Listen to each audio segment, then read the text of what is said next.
কিছুক্ষণের মধ্যেই আম্মু আর রিতাকে নিয়ে বাসা থেকে বের হয় বড় ভাইয়া আর ভাবি। আমিও পেছন পেছন যাই। তারা সবাই গাড়িতে উঠে পড়ে। এমন সময় বড় ভাই বলে ওঠে, তোর বাবাকে বলিস আর যেন স্ত্রীকে নিতে না যায়। ভাগ করে নিলাম, আমি নিজের মাকে আর তোকে দিলাম তোর বাবাকে। কথাটা বলেই চলে যায় তারা। আমিও মুচকিয়ে হেসে নিজের রুমে ঢুকে পড়ি।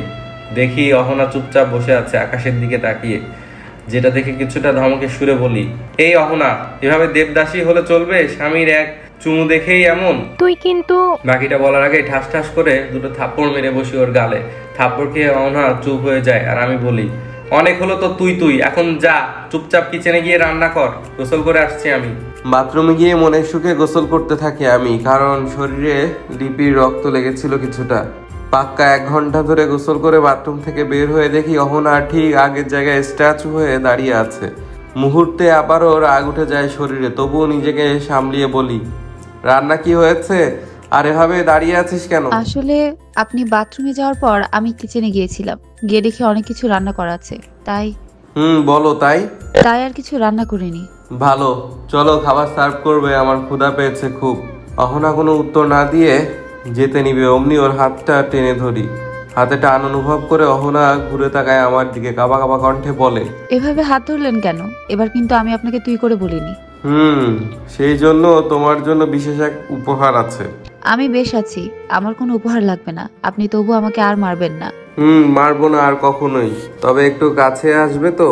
অহনা আমার খুব কাছে চলে আসে, এতটাই কাছে যে ওর নিঃশ্বাস, ওর শব্দ আমি শুনতে আর অনুভব করতে পারছিলাম। অহনার মাথা নিচু করে দেখে হাতটা অহনার থুতনি ধরে মাথাটা উপর করি। এই প্রথম দুজনের চোখাচোখি হয় আমাদের। অহনার চোখের দিকে তাকিয়ে ওর মায়ায় পড়ে যায় আমি, আর ভাবছি, ইস, এত মায়াবী বউ আমার, অথচ আমি কিনা এতদিন দেখিনি। এমন সময় অহনা বলে ওঠে, এই যে, এভাবে আর কতক্ষণ থুতনিতে হাত ধরে মাথা উঁচু করে রাখবেন? ছাড়ুন না, ব্যথা লাগছে আমার। অহনার কথা শুনে ঘোরটা কেটে যায়। আস্তে আস্তে নিজের ঠোঁট জোড়া অহনার ঠোঁটের কাছে নিয়ে যেতেই অহনা চোখটা বন্ধ করে ফেলে, যেটা দেখে হালকা হেসে বলি, চোখ খোলো অহনা, চলো ডাইনিং টেবিলে যাই, ক্ষুধা পেয়েছে আমার খুব। অহনাকে ছেড়ে দেই আমি। ও ছাড়া পেয়ে দৌড় মারতে গিয়েও থেমে যায়, চুপচাপ স্থির হয়ে দাঁড়ায় দরজার সামনে। তারপর আমার দিকে ফিরে বলে, আসুন। হ্যাঁ চলো। দরজা খুলে বের হই দুজন একসাথে। ডাইনিং টেবিলে নানা ধরনের খাবার। বুঝলাম আম্মু আর বোন রান্না করেছিল বড় ভাইয়ের জন্য, কিন্তু কেউ না খেয়ে চলে গেছে। নিজেরও খেতে ইচ্ছে করছিল না, তবুও জোর করে খেতে লাগলাম। এমন সময় খেয়াল করি অহনা চুপচাপ দাঁড়িয়ে আছে টেবিলের পাশে। কি হলো, এভাবে দাঁড়িয়ে আছো কেন? খেতে হবে তো নাকি? না খেয়ে তো দেখছি একদম শুকিয়ে কাঠ হয়ে গেছো। আমার খেতে ইচ্ছে করছে না। সেটা আমি শুনতে চাইনি ইচ্ছে করছে কি না। চুপচাপ চেয়ার টেনে বসো আর খাওয়া শুরু করো। আরে বললাম তো খেতে ইচ্ছে করছে না, আমি খাবো না, আপনি খান। অহনা, জিদ করো না, এখন মন মেজাজ ভালো নেই, চুপচাপ চেয়ার টেনে বসো। অহনা আর কিছু না বলে চেয়ার টেনে বসে। প্লেটে পোলাও রোস্ট নিয়ে খেতে থাকে একটু একটু করে, যেটা দেখে বলি, অহনা, এভাবে 2-3টা করে মুখে দিলে প্লেটের পোলাওগুলো শেষ হতে সারাদিন রাত পার হয়ে যাবে। আপনাকে তো বললাম আমার খেতে ইচ্ছে করছে না, তবুও কেন এমন করছেন? চুপ, কোনো কথা নয়, দেখি প্লেট আমার কাছে দাও। এই কথা বলে অহনার প্লেট নিজের কাছে নেই, সাথে অহনার চেয়ার টেনে নিজের খুব কাছে এনে ভাত মাখতে শুরু করি, যেটা দেখে অহনা বলে, এ কি, আপনি আমার প্লেটের খাবারগুলো মাখছেন কেন? তোমাকে তুলে খাওয়াবো বলে, এখন চুপচাপ মুখ খোলো। এক লোকমা ভাত অহনার মুখে তুলে দেই, আরও খেতে থাকে। 1 প্লেট পোলাও মুহূর্তে খেয়ে ফেলে আর তাকিয়ে থাকে আমার দিকে চুপচাপ, যেটা দেখে বুঝে ফেলি পাগলিটা আরও খাবে। তবে এভাবে একবারে কিছু খাওয়া ভালো নয় দেখে বলি, এভাবে এক বসায় এত খেতে নেই, বারবার খাও, তবে খাওয়ার সময় অল্প করে। এখন প্লেটগুলো ধুয়ে সোফায় এসে আমার পাশে বসবে। অহনা বাধ্য মেয়ের মতো চলে যায় কিচেনে, আর আমি ফোনটা বের করে বাবাকে ফোন দেই। ওপাশ থেকে বাবা রিসিভ করতেই বলি, আসসালামু আলাইকুম বাবা। ওপাশ থেকে বাবা বললেন, ওয়ালাইকুম আসসালাম। হঠাৎ এই সময় ফোন দিলি যে? তখন আমি বললাম, বাবা তোমার ওখানকার কাজ কাম কত দূর? বাবা বললেন, হ্যাঁ হয়ে এসেছে, প্রায় ম্যানেজার নিয়োগ দিয়েছি, সেই এখন সব দেখাশোনা করছে। গুড বাবা, তুমি দেশে চলে এসো, অনেক বড় ঘটনা ঘটে গিয়েছে। তখন বাবা জিজ্ঞেস করলেন, কি ঘটেছে আবার শুনি? তোর মা আর বোন আবার কিছু করলো নাকি? না বাবা, এবার বড় ঘটনা ঘটেছে। বাবা বলল, ধুর হেয়ালি, গেল না। ক্লিয়ারলি বলতো কি হয়েছে? তোমার বউ তোমার বড় ছেলে তামিমকে বাসায় এনেছিল। তখন বাবা বললেন, কি তামিম ওই কুলাঙ্গার কেন বাসায় এসেছিল? আরে আম্মু ডেকে এনেছে, আর তোমার ছেলে এসে তোমার আর আম্মুকে ভাগ করে নিয়েছে। মানে আজ থেকে আম্মু তামিমের আর তুমি আমার। তখন আব্বু বলল, কি বলছিস এগুলো? তাহলে তোর বোন রীতা কোথায়? তখন আমি বললাম, আরে বাবা, রীতাও তামিমের বাসায় চলে গিয়েছে। যাই হোক, টেনশন নিও না, তোমার বড় ছেলের কাহিনী তো জানোই। দুদিন থাক না, দেখবে ঠিক ফিরিয়ে দিয়ে যাবে।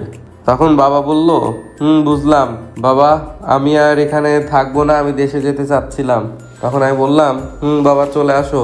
তখন বাবা বলল, তাহলে আজ রাতের ফ্লাইটে চলে আসি, কি বলিস? তখন আমি বললাম, হ্যাঁ বাবা এসো, আমি তাহলে রাখছি, আল্লাহ হাফেজ। ফোনটা রেখে পাশে তাকায়। অহনা চুপচাপ দাঁড়িয়ে আছে মাথা নিচু করে। ওকে দেখে বলে উঠি, কি হলো, এভাবে দাঁড়িয়ে আছো কেন? অহনা পাশে এসে বসতে তো পারো। না, আমি এমনি ঠিক আছি। আমার তো সাহস নেই আপনার পাশে বসার। এই 1 মিনিট, আমার পাশে বসতে তোমার আমার সাহসের কি আছে? তুমি আমার কে হও সেটা কি জানো? আপনি আমার স্বামী। তবে তবে আমি আপনাকে মেনে নিতে চাইলেও সেই দিনের দৃশ্যগুলো বারবার আমার মনে পড়ে যাচ্ছে, তাই মেনে নিতে পারছি না।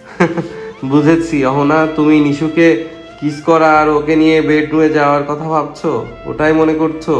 আসলে তুমি জানোই সবারই অতীত থাকে, কারো ভালো আবার কারো খারাপ। আমার খারাপ ছিল, জানো, বাবার টাকা মজা করে বেরিয়েছি, কিন্তু বহু নারীতে আসক্ত হইনি, তবে ভালোবেসেছিলাম একজনকে। অহনা চোখ দুটো বড় বড় করে আমার দিকে তাকিয়ে বলে, কাকে ভালোবেসেছিলেন? নিশুকে। ও আমার খালাতো বোন, জানোই তো। আসলে ছোটবেলা থেকে ওর প্রতি আসক্ত ছিলাম আমি, ও নিজেও আমার প্রতি আসক্ত ছিল। তারপর হলো ভালোবাসা, তবে ভালোবাসাটা পবিত্র থাকেনি বেশি দিন। নিশু কলেজে ওঠার পরই কেমন যেন হয়ে গেল। বিভিন্ন উপহার চাইতো, টাকা চাইতো, দিতে না চাইলে জোর করে বলো আর ইমোশনাল করে বলো আমার সাথে ঘনিষ্ঠ হতো, আর চেয়ে নিত, সব মানা করতে পারেনি। তবে যখন জানতে পারি ওর মায়ের কথায় আর লোভে পড়ে শরীর দান করেছে আমায়, তখন রাগ হয়েছিল খুব। তবে ভালোবাসতাম তো, তাই কিছু বলিনি। তবে আসল সত্যি তখন জানি যখন নিজের চোখে নিশুকে অন্য পুরুষের সাথে আবাসিক হোটেলে ঢুকতে দেখি। তারপর ওইখানেই সব শেষ, আর কথা হয়নি ওর সাথে। কেন কথা হয়নি? কেন হয়নি বলতে বলিনি আমি, বাবার অফিসে বসতে শুরু করি আমি, ব্যাস ওসব ভুলে নতুন জীবন গোছাতে শুরু করি। তাহলে আপনি সেদিন অত রাতে আমাকে বাঁচালেন কি করে? রাত 2টায় তো আর কোনো অফিস খোলা থাকে না। তোমাকে রক্ষার ওসিলা বলতে পারো। সেই দিন কেন যেন ফিরতে ইচ্ছে হয়নি, বসেছিলাম অফিসে। তারপর হঠাৎ মন বলল, তৌফিক বাসায় যা। আমিও মনের কথায় সাই দিয়ে বাসায় আসতে নিয়েছিলাম, প্রতিমধ্যে তোমার দেখা। তারপর তুমি ভালোই জানো, সকাল পর্যন্ত অপেক্ষা করা, কাজে অফিস খুললে তোমায় বিয়ে করে নেওয়া। আচ্ছা, আমাকে কেন বিয়ে করেছিলেন? সেটাও মন বলেছিল আমার। তোমাকে দেখে বুকের বাম পাশটায় কেমন চিনচিন ব্যথা অনুভব হয়েছিল আমার। অজানা কোনো শিহরণে কেঁপে উঠেছিলাম আমি। যাই হোক, এখন পাশে বসো অহনা। অহনা ধীরে ধীরে আমার পাশে বসে। আমিও ওর ডান হাতটা নিজের মুঠোয় নিয়ে বলি, বাবা আসবে আগামীকাল সন্ধ্যায়, বুঝতে পেরেছো? আপনার বাবা আছে? থাকবে না কেন? তাহলে তাকে এতদিন দেখিনি কেন? তিনি হজ করতে গিয়েছিলেন, দেশে আসলেও আমি তাকে আবারও কাজে পাঠাই আমেরিকায়। কেমন ছেলে আপনি, বাবাকে কাজে পাঠিয়ে আপনি বসে থাকেন? তোমার জন্য পাঠিয়েছিলাম প্রিয়তমা। আমার জন্য? অহনার কথা শুনে মুচকি একটা হাসি দেই আর জড়িয়ে ধরে বলি, তোমার জন্য। সেদিনের কথা মনে আছে, যেদিন আমার বোন রীতা এসেছিল? হ্যাঁ আছে। সেদিন দুপুরে তুমি 2 টুকরো মাংস খেয়ে আরো 2 টুকরো মাংস চেয়েছিলে বলে আম্মু তোমায় যে কিল মেরেছিল সেটা আমি জানি। কি? কিন্তু আমি তো আপনাকে বলিনি।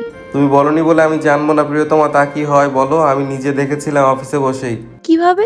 থাক, ওটা জেনে লাভ নেই। এখন বলো তোমার বাড়ি কোথায়? অনেকদিন তো হলো, তোমার বাবা মার খোঁজ তো নিতে হবে নাকি? থাক, তাদের খোঁজ নিতে হবে না। আর বাবা ছিল আপন, সেও তো পর এখন। আর সৎমা, তার পরিচয় না দেই, সে তো নিকৃষ্ট একজন মহিলা। বুঝেছি। সেই দিন হসপিটালে সব কথাই তবে সত্যি বলেছো। এই যে মিস্টার হাজবেন্ড, শুনুন, আমি আর যাই হোক কখনো মিথ্যা বলি না। বুঝি তো আমি মিসেস চৌধুরী। তা আমাকে কি ক্ষমা করে দেওয়া যাবে?